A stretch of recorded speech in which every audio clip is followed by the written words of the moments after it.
So tell us your name and spell it for us, please. I am Commander Harry Griffith. It's Griffith. I'm in the United States Navy and I'm a chaplain. Excellent. Tell us your story, please. Well, I looked at the question remembering the church, and I remember being new to the ELCA because I was born and raised Methodist and became Lutheran when I was in college. So I didn't know that there was an ELCA and ELCA, you know, the Missouri Synod. That was all new to me. And it really came to focus for me when I went to seminary, because I went to seminary. I'm born and raised in California. I went to California Lutheran College, but I went to seminary in Dubuque, Iowa. And so here I'm confronted with not only the different synods, but now I'm also confronted with, well, you know, they're different. They're Norwegians, they're Germans, and being from California, we don't have Germans and, you know, and a whole town of them. And I remember my first Senate assembly was here in Minneapolis, and I really felt like a minority because, you know, I never saw anyone of my ethnic background up front. Every other line was Swen and Ole and what Swen and Ole would do and what Swen and Ole would do. And it was just, I didn't see an ethnic history. And I remember in seminary one day, one of my professors, God love him, Dr. Holmes, wonderful man, brilliant man. He was explaining Lutheran history. And he said, well, this is where the Germans came from, and this is where the Swedes came in, and this is where the Norwegians were, and this little section was Danes. And I threw up my hand, and I said, Dr. Holmes, where'd I come from? And he turned around and looked at me, and he said, see me after class, with a big smile on his face. Well, Wartburg also has the archives then of the ELCA. And he took me downstairs, and he said, Harry, you're somewhere in here. He says, for your project, I want you to find the first African-American that was ordained in our church. And I started reading and going through stuff, and finally find him. It turned out to be Nelson Trout, and he didn't know he was. He told me, well, it's got to be such and such. And I said, no, he was licensed. Well, what about, no, he was licensed only for his Senate or for his district. What I'd like to share is what has changed. What has changed, I see in this assembly. I saw it today.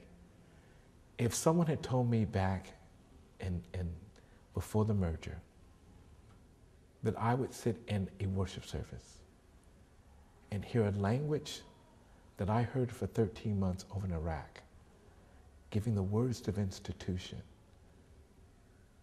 I would have said, there's no way. To see how inclusive our church has become. Well, not only do I not feel like a minority, you know, at times I wonder if, you know, I don't even think we have a minority in the church. It is so inclusive to see so many different faces.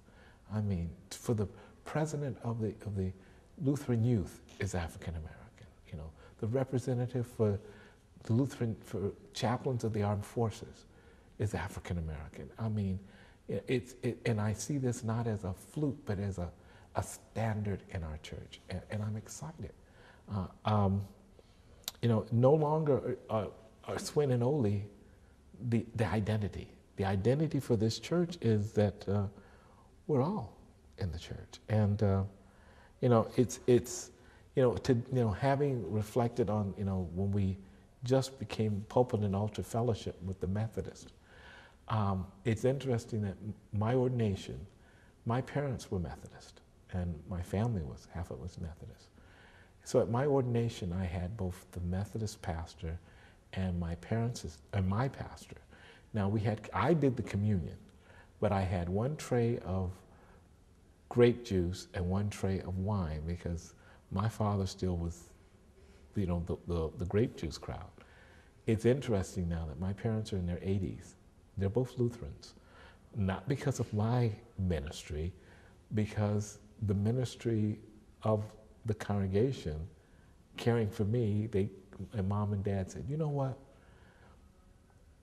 It's not the drive, but it's just easier for us. And they became Lutherans. And I have some cousins that became Lutherans because they moved near a Lutheran church. So I see this inclusiveness like my grandmother's Thanksgiving table. When my grandmother died, God rest her soul, a good Methodist woman who was also responsible for me going into the ministry, because I didn't know what I wanted to do when I went to college. And she said, well, your mama said you got accepted at a religious school. I bet your religion's their best department. You study religion. But I think about what is happening in our church like my grandmother's Thanksgiving. You know, Grandma always had everybody got together. So my cousins who were Roman Catholics, and my aunt who was Episcopalian, and my other cousins that were Baptist, and my family that was Methodist.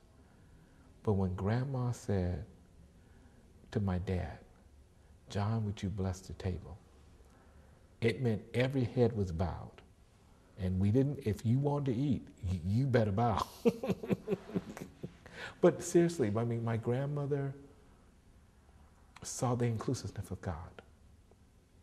I've used her table as an illustration when someone said to me, how can you give bread to little children when they don't understand all the, and I said, well, as a child, even though there was a whole house load, Grandma made sure that the children ate first.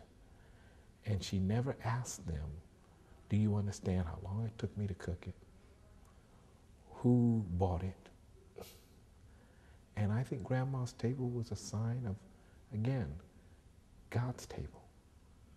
So when I work with congregations and I work with young Marines and sailors who are questioning, I mean, it's so funny when you find a Lutheran on active duty, you say, oh, you're Lutheran? Yes, sir. Well, what synod you belong to? St. Timothy, sir. And you realize that they don't care. And when they come to Holy Communion, they're not looking at all the difficulties, all the questions, all the opinions. They come because they're looking for a sign of God's grace, especially when the next 2 hours are going to be out on a road and they don't know if they're going to take a life or have their life taken. And they just need a sign of grace, a sign of love and forgiveness and hope.